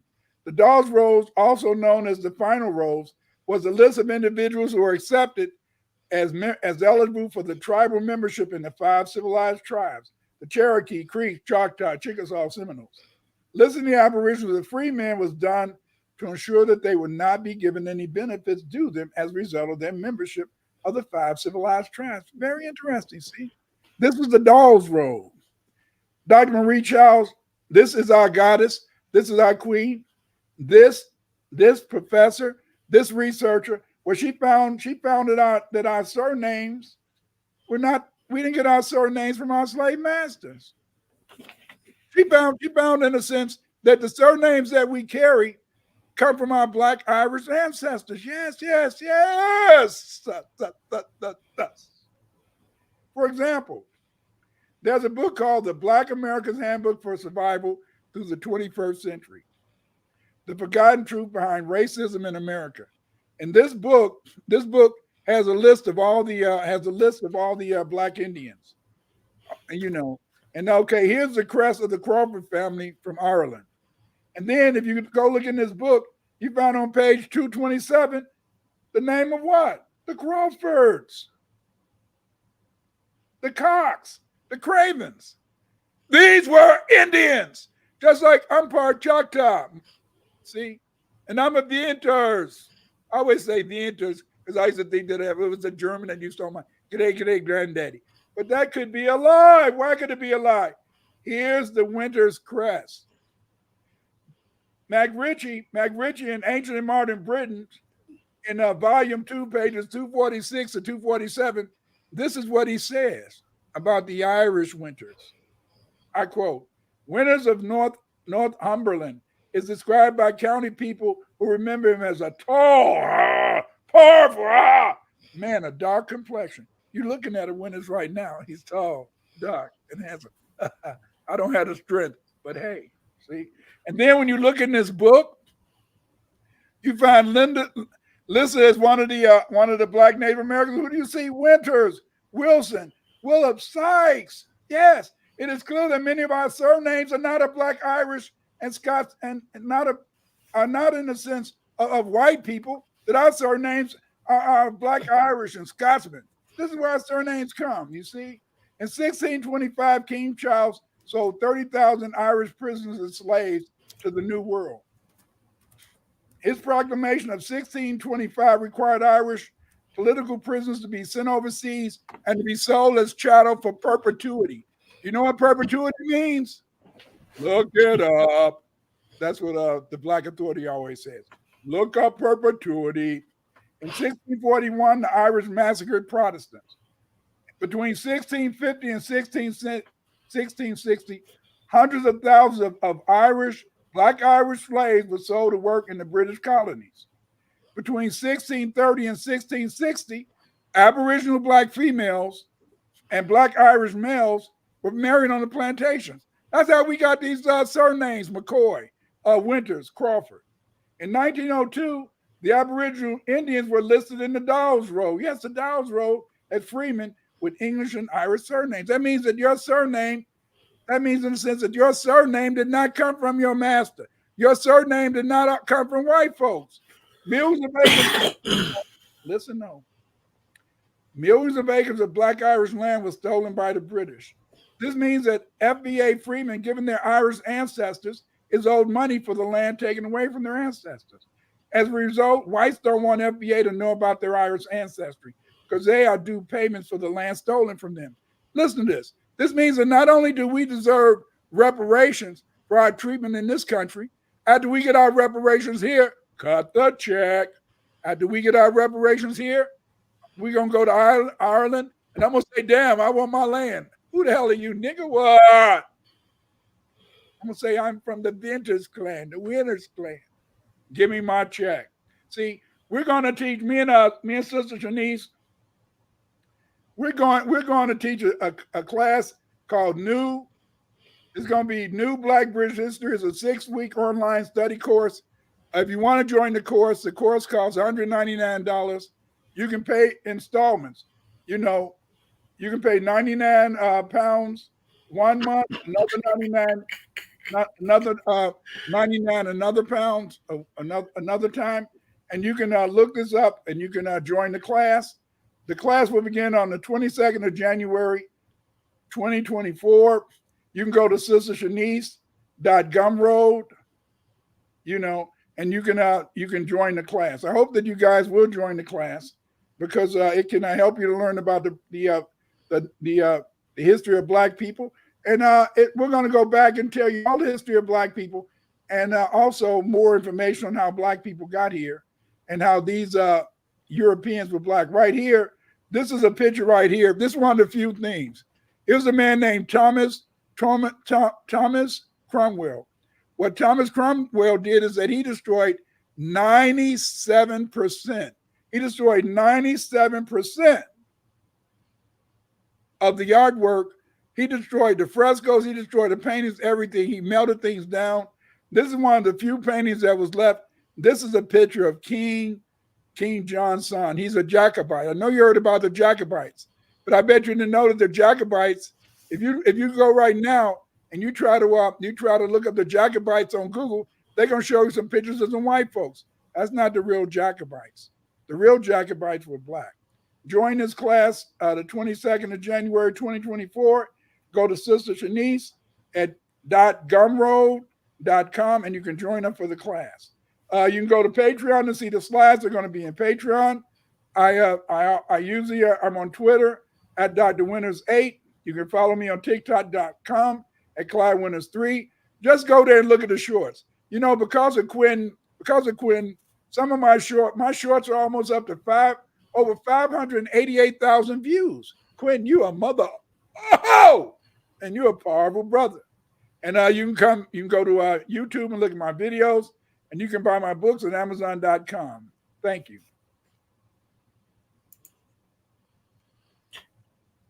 Any questions for Dr. Winters in regards to what he just presented, in regards to homeschooling? Dr. Winters, put them in the chat. Put it in the chat, you guys, and I'll put your question up. Let me ask you a couple of questions that I had and thoughts on, Dr. Winters. When you look at the educational system now, as a retired educator, and in contrast to when you first began teaching education, and then look at it to how it was when you were part of the breaking of segregation, educational segregation in this country as a student. You were that sort of transition period. Well, back when I was in school, I don't remember any Black teachers when I was in elementary school. I didn't see a Black teacher. I didn't see a Black teacher until I got to upper grade center and in high school. I saw Black teachers in upper grade center and high school. Mostly all my elementary school teachers were Black, you see. We're white. All my elementary school teachers were white. High school, upper grade, 6 through 8, that's when I saw my first Black teachers in high school. But see, I was lucky growing up in Chicago because of the fact I went to DuSable High School. That's where a lot of famous Black people came from, like Nat King Cole and people like that, And as a result, they did teach Black history back in 1968, 67, 69. So I could take a Black history class back then. And so it was different for many people. There's some people who've never experienced a Black history class that come from the South. Back in the day, everybody learned Black history when they had Black teachers. But after 1954, when they did the desegregation of the schools, what they did in many communities down South, they fired all the Black teachers and then sent the white kids sent many of the white kids to white schools so they could get rid of the teachers. Then after a while, the white people pulled their kids out of the public schools. They started going to, in a sense, private schools, and then the schools became all Black, but there wasn't Black teachers to teach them. And today we have a big problem because many Black people aren't really graduating from college and going into teaching. So today there's a lot of Black kids who don't have the experience of having a concerned Black teacher. And I say concerned Black teacher because I'm not going to lie. There were some teachers I liked them. I loved them as colleagues, but I knew they wasn't worth shit as a teacher because they didn't really care about our children. They didn't really care if they learned, but I liked them because they were my colleagues and I knew them for years, but I knew they wasn't worth shit when it came to teaching our children because they didn't really put the effort in teaching our children. For those that don't know, just a quick a reminder is that I had for the amount of time that I've been doing content creating, I've had an opportunity to interview probably more educators than anything that I've ever interviewed. One of the things that most people don't know, when you look at any government and they talk about their budget and they talk about budget cuts, the first thing they do when they cut the budget is take the money from the education. Yeah. So this is not about a particular party. When Dr. Winters mentioned some things about homeschooling and why it's necessary, even like we said in the beginning with Florida destroying schools, this happens all over, everywhere. I even know from a personal standpoint with my own mother, who's long gone, that 1954 decision had ramifications all the way to when I got to school in the 70s, that this desegregation of the school system, it never really happened like they expected it to happen. It's still not happening as, okay, school is desegregated. No, it's still segregated, and even go far back as the busing. I remember when I was in school, my best friend who lived right across the street from us, literally across the street, he went to a totally different district school than I did, and both of us got bused to two different sides of town. So, and there was some unintentional harm done, and even now they're trying to change that, which they think changing it is going to undo the harm. But when you have a certain area that's segregated, not segregated, but a certain area of town that majority of Black people live in, you can do a reverse thing intentionally and actually hurt people in the process with the busing. Though it's a very serious issue, and I hope some of us take it as such. And but you're absolutely right, Q. And what it was is that they only bust the FBA children, Foundation of Black American. They didn't bust any white kids into the Black school. Like right now in Houston, the Houston schools are predominantly occupied by Foundation of Black American children. What happened is that because of the fact that the kids in Houston, they were progressively becoming better educated, doing better on tests. The state of Texas, they took over the Houston school system, and now they're closing up libraries. They're getting rid of a lot of teachers because they don't want our children to learn. Because see, it's just like me. I taught in Chicago. By me teaching in Chicago, I understood, and I always tried to teach my kids, my students, to be good learners because I understood that. See, they didn't want the kids in the Chicago public schools to really learn. And the reason they didn't want them to learn is that the jobs were in the city. So if the kids in the public schools learn, then where could the white kids from the suburbs work? So it was in their interest not to give up, not for our schools not to have, in a sense, the right textbooks, not to have the right maybe computer labs. See, they did this purposely to make sure that our kids don't learn. They always say our kids can't learn. They said our kids can't read. I found, in a sense, that when I was teaching, my kids, I taught 5th and 6th grade. Every year, kids in 6th grade have to take a test to be promoted to the 7th grade. My kids always pass the test. You know why my kids pass the test? You taught them how to pass the test. Not only did I teach them how to pass the test, the first day that they entered my classroom, I told them, "You will pass the test." What are you talking about, Dr. Winters? I told my kids, "You will pass the test." And so by you telling a black child he can do something, that black child will do it. See, kids work up to your expectation. If you keep telling kids that they can't learn, if you keep telling kids that they're not going to be successful, they're going to be what? Unsuccessful. They're going to be what? They're not going to learn. See, our children will work up to your expectations. Because of the fact that many of your teachers in the schools, black, white, they don't care about our kids. They tell our kids, "I got mine, you get yours. I don't have to teach you. If you don't want to be quiet, I don't have to teach you because I got an education." I know you heard that. Yeah, that's what teachers were saying in the 70s. My kids heard that from teachers. See, but see, it's very difficult. We have to make sure that our kids don't always suffer from these microaggressions. And microaggressions is that people do little things. They do little things in a sense to hurt your children, and they do little things in a sense to try to keep you back. Yeah, they did. I had an issue with me and my friend Michael during the standardized testing when it changed over. I'll never forget. They told me and my friend Michael, "Oh yeah, we could take this test. The test don't mean nothing for your final grade. This is just a standard test." It was a California efficiency test, right? Yeah. So me and my friend Michael, we young black boys. I said, "Mike, man, let's bet $2 who could finish this test the fastest." It don't mean nothing.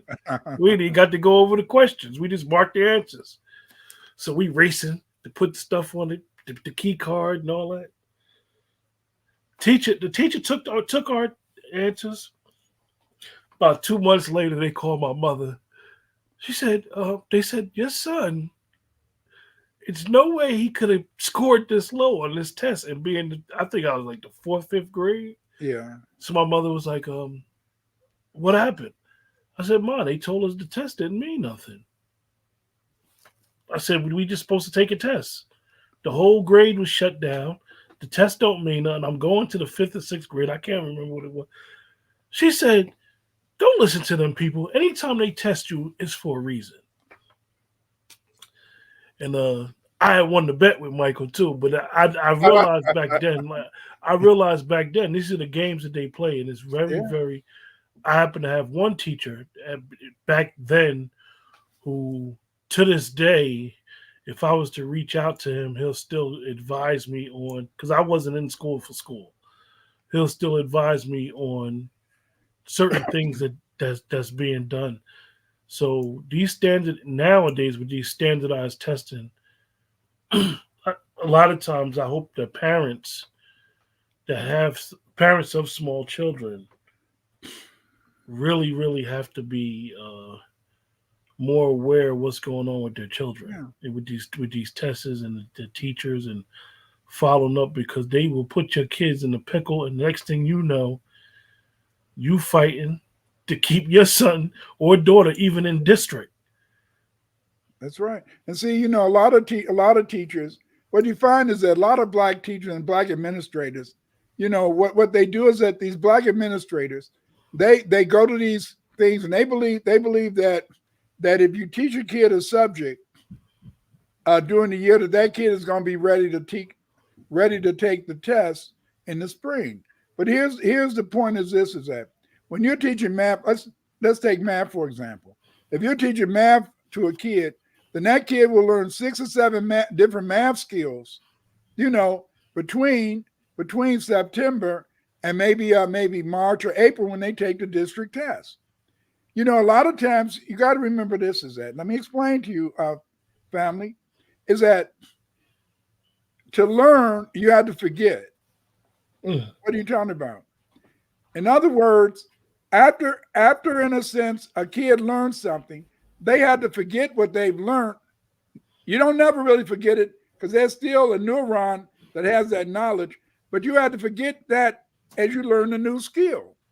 So therefore, in a sense, when a kid is about to take the state test, what the white people do in the white schools is that they go over the various different math skills with the kids before they take the test, so it can reignite in their brain how to do this procedure, how to do this computation method, how to do division, how to do subtraction, how to carry, and stuff like that. See, because you can forget those things because you learn new skills. Whereas a lot of black teachers, they believe that since they already taught the kids that skill, that the kids are going to automatically remember that skill when they take the test. They're not going to automatically remember that skill because you taught them 7 to 8 skills. They're going to remember the last skill that you taught them. But that's why you go over, like when you said, that's why you go over testing skills and you review the skills so that your kid can pass the test. But it's sad that we have many black administrators that don't understand that you had to teach and prepare the children to take a test so they can pass a test. That's why white kids pass the test. They pass the test, whereas black kids don't, because the fact is that white teachers review. They review what the kids have learned that year before they take the test. So when it's time to take the test, they'll do well on the test. You see? Turner said we need our own standardized tests. That can be true in a way. They back in the 60s, they did studies that showed that if you teach kids based upon their knowledge base, that means what they've learned, they can learn. No, but a kid can pass any standardized test, Torrance. The only thing is that you had to be prepared to take that test. See, we know that on average, the average person is going to mark C on every test. They're going to mark C. That automatically for some reason go to C. But when you prepare a kid and you train the kid what to do when it's time to take a test, they do better on a test. See, by me telling my students the first day that they came in my class that you're going to pass the test, that made them automatically be what? Not afraid of the test. I'd automatically let them know in a sense that I can pass that test. And then what I would do is that I would teach them. I taught January at 6th grade class. I mean, I taught math, science, reading. I taught all the subjects. So what I would do is that we would do the regular lessons in the math book and reading book, etc. You see, and then when December came, I would set aside an hour to teach my kids how to take the test, how to take the math test. You can't teach them the answers on the test, but you can teach them how to take the test, what to look for. If you don't know the answer, what question should you mark? C. But anyway, so again, in a sense, you teach a kid how to take the test, then the kid is able to pass the test. But see, you have to understand is that, listen, our kids we have over 200,000 years of knowledge. Because we have over 200,000 years of knowledge, that means, Q, that you know what you know, but you don't know you know, but you know. In other words, our kids already know this knowledge because they learned it over thousands of years. The only thing is that you have to ignite in that kid the recognition that he can or should know the knowledge, and then they will find the knowledge. Why don't you read that question that that guy had? Let's go back. I want our tests to be more rigorous. Black kids can read earlier than white kids. We need national predictive exams for our own data. In a way, you're right. In a way, Torrance, and in a way, you're wrong. See, the problem is this: is that most tests that they administer to kids today, instead of the test testing the kid on the 5th grade level, having questions related to 5th grade. The test will have a few 5th grade questions, but the test will also have questions that can see if you know how to do math at an 8th grade level, a high school level. But you may be in 3rd grade. So see, we're not testing the kid off of his knowledge of 3rd grade math. We're testing the kid off his knowledge of 3rd, 4th, 5th, 6th, high school. See what I'm saying? See, they should make the test at the grade level of the kid. For example, before I retired, they started making the kids who were in special education. Now, a kid in special education, they're 2 or 3 grades behind. So if a kid is in 8th grade, but he's reading at a 3rd grade level, he should take a test in what? At the 3rd grade. Because if you get a kid a test at an 8th grade level and he's reading at a 3rd grade level, he's going to do what? Fail. See, they set the thing up so that Black people can fail. They don't want you to compete.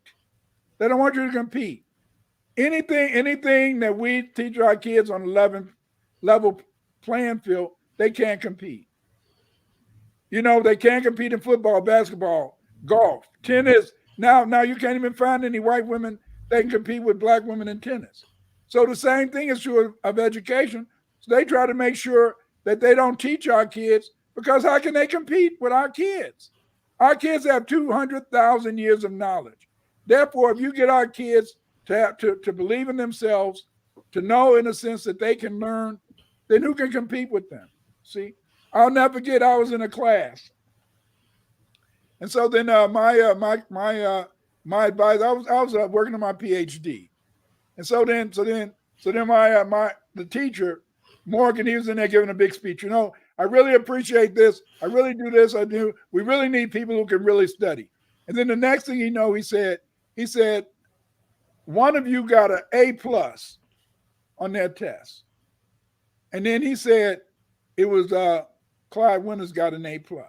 All those white folks looked at me and I felt embarrassed. And then a friend of mine named Linda Martin, she said, "Why did you feel embarrassed?" I felt embarrassed because, a Black person not supposed to be the top. But I was the top in the class, you see? And so what I'm saying is that we've been conditioned. Been conditioned not to believe that we can do as well as Europeans. And that's why they have to. They have to set up schools so our kids will fail. Go ahead. There's another question. These aren't questions, Dr. Woods. These are flowers. These are flowers. Read it off. What's up, OG Dr. Winters? The Negro Black Knight salute you. Great educator. 100. The brother Terrence said, "Thank you for addressing my comments and having this dialogue." MFM, motherfucking money. I want my MFM, baby! Damn! Our brother Juan Lone Wolf Firearms protect Dr. Winters at all costs. I live in encyclopedia. He just made me smile when he wrote encyclopedia, because I'll never forget Dr. Winters. I had a birthday coming up, right?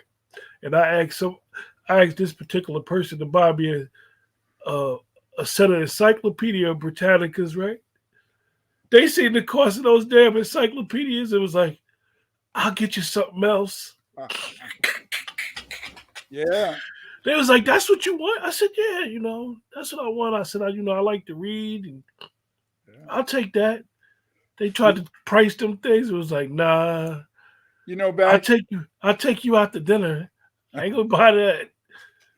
Back in the day, they would come around to people's houses to sell you encyclopedias.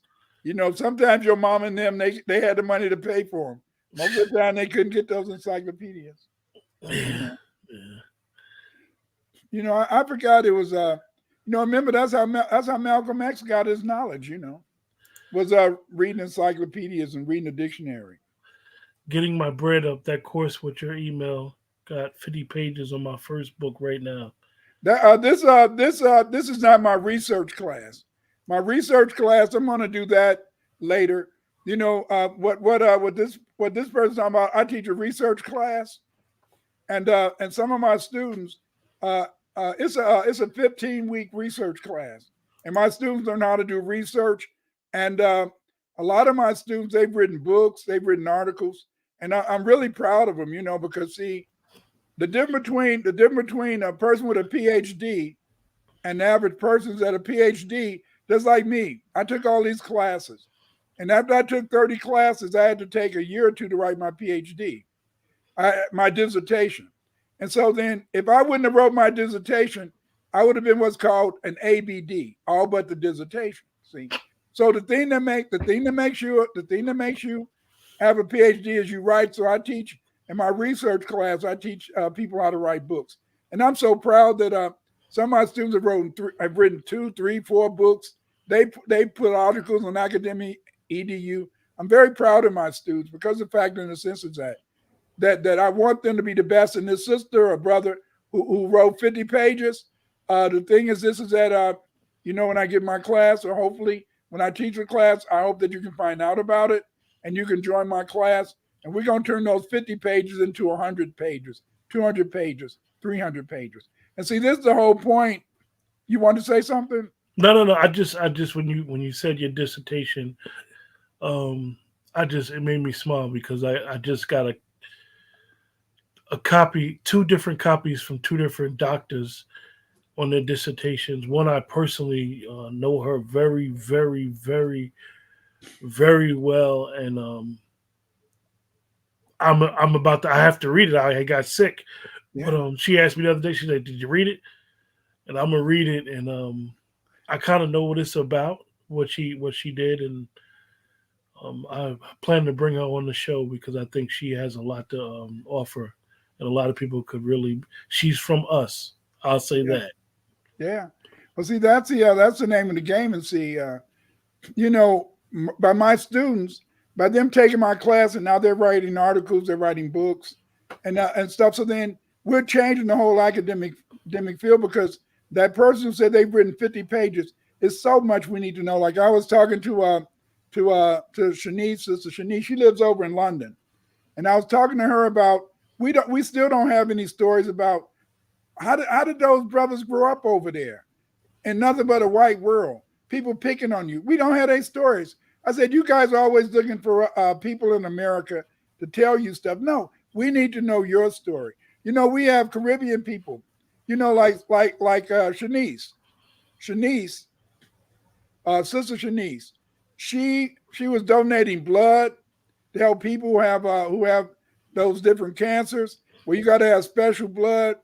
So Shanice, she said that they had told her that it was a person in America.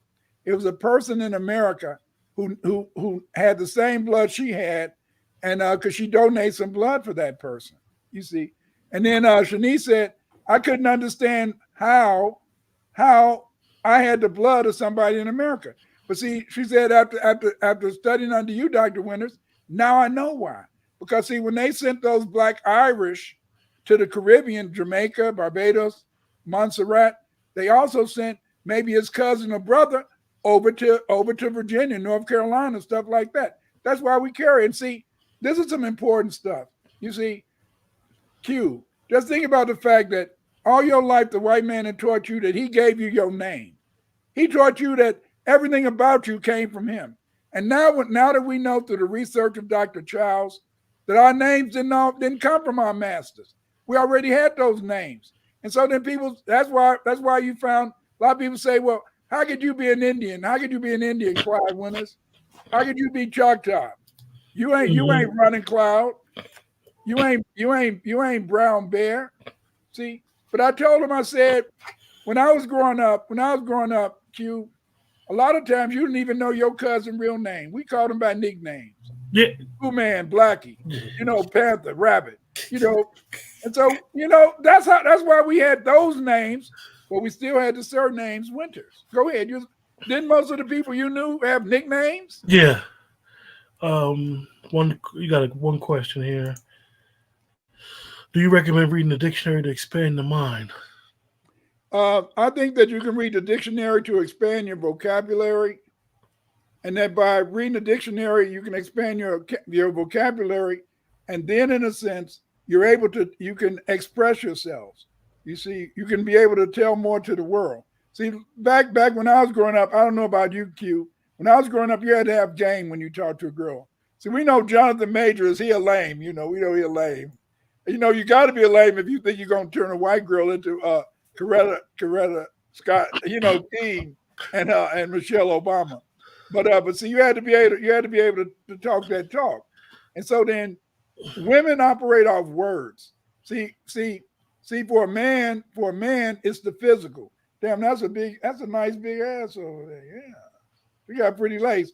Whereas a woman, he's a handsome guy and everything's in her mind. And so to really be able to relate to a woman, you have to be able to use the words. And a dictionary allows you to get the words to be able to be a craftsmaster, to be able for you to take those words and you're able, in a sense, to make that woman dream. Because see, a real brother who's a wordsmith, he knows how to make a woman dream.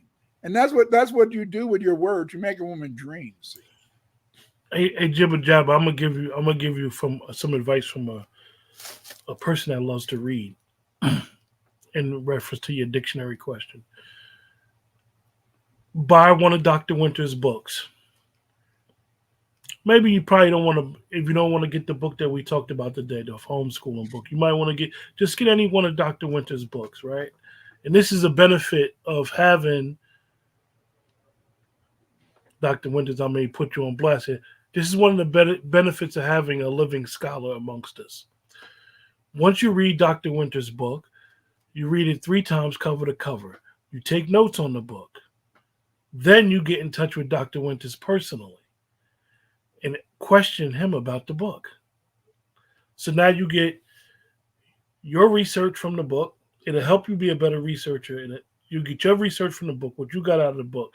Now you cross-reference it with the author himself explaining the book to you.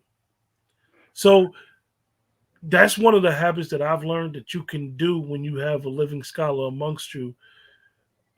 Will help you be able to get the information definitely from a book. A lot of times people, like I said in the beginning, a lot of people are just, a lot of the stuff that we do is on social media has been turned more entertainment than education, and then more just regurgitating the same thing, and then solution based. We want to be solution based. We want it to be more education and understanding, to be in a better situation going into 2025 than we are going into 2024. We shouldn't be going through the same thing.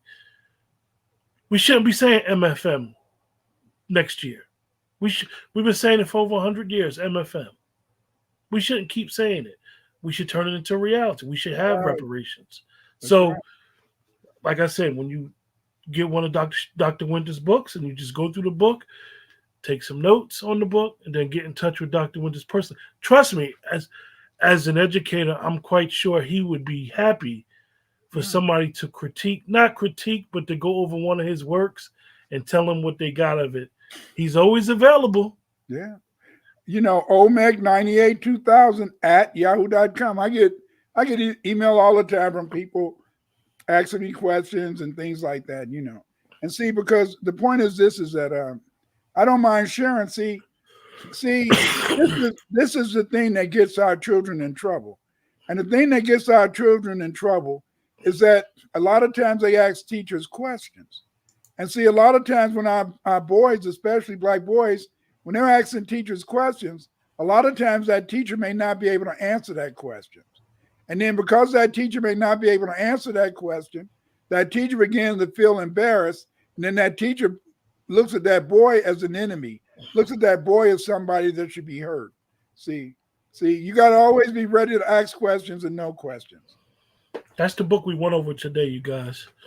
Yeah. Like you said, Commander Great Negro Black Knight Roland. That's good trouble. Yeah, it's good trouble. Good trouble.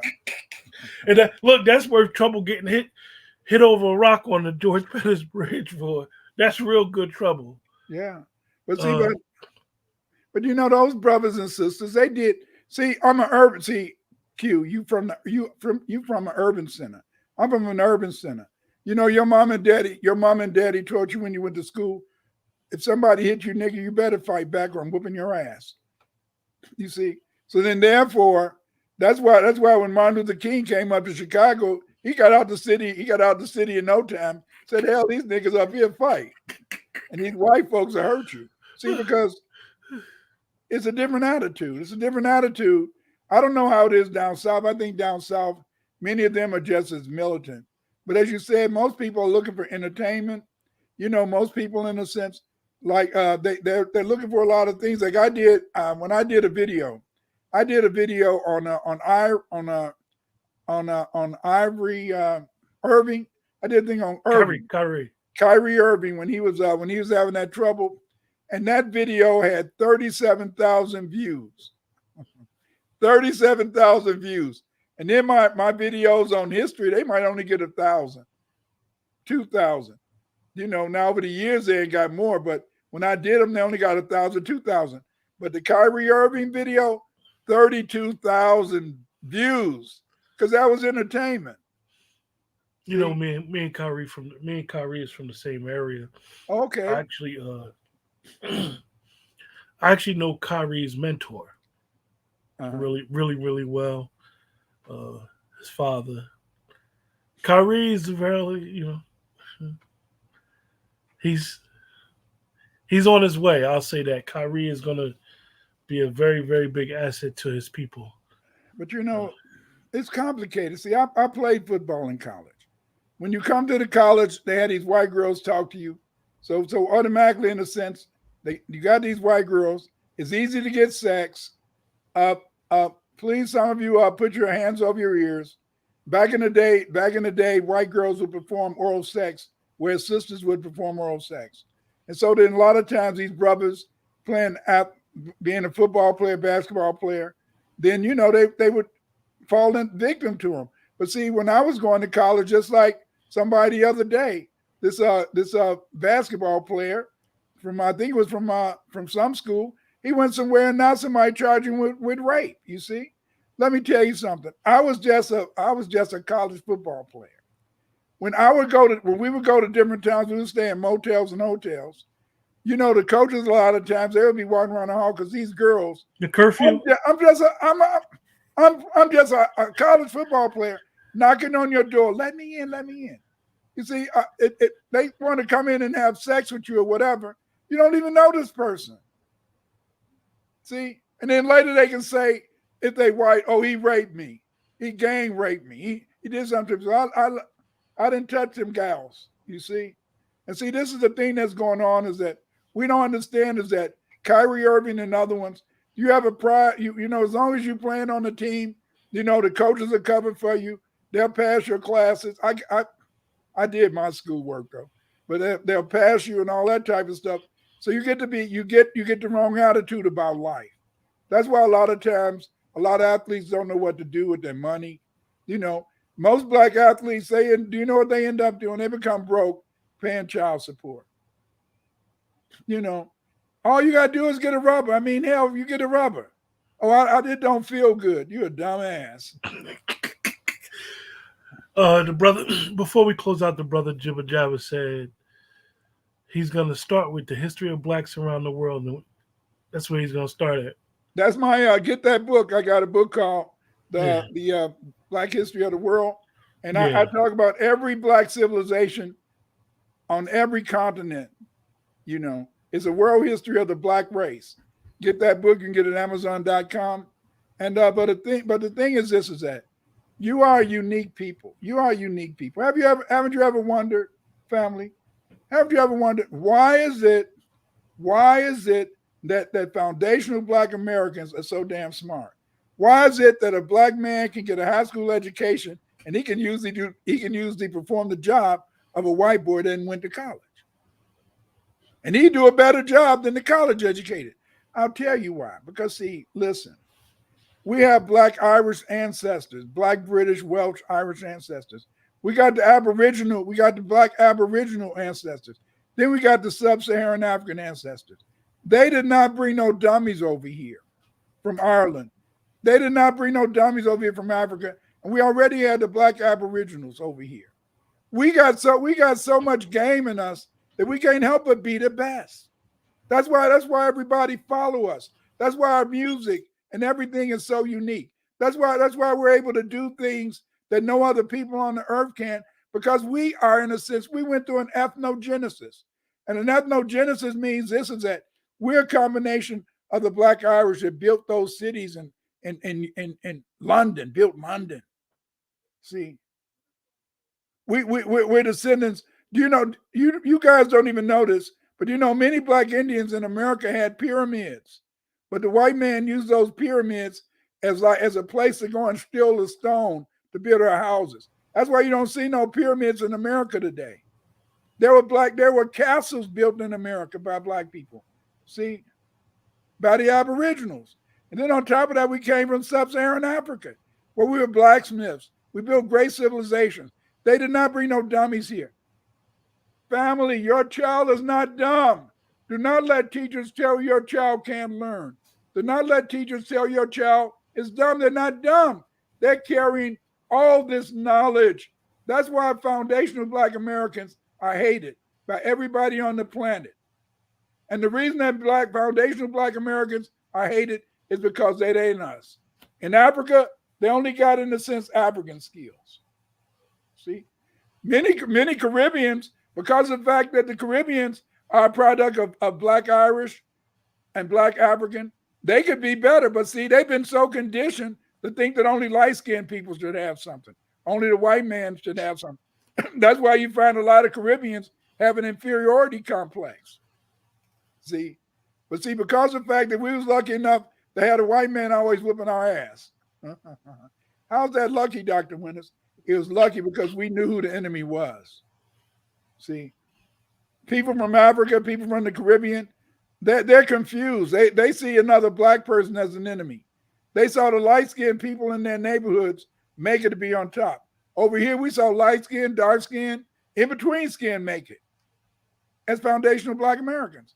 So we didn't get fixated on color. That's why you find most dark-skinned people have a light-skinned wife or husband. You see? Opposite attracts, yin and yang, see? But we are a unique people, and we're unique because we're the best of the best. And people hate us because they ain't us. With that, remember, like, share, subscribe. Thank you guys for joining us. Dr. Winters, we appreciate you on the platform. I got an idea. I'm going to get in touch with you in a couple of days. I think we could discuss something very interesting that will benefit the family. That's good. That's good. I'm ready. Let me know. Gotcha. Until then, everybody, take care.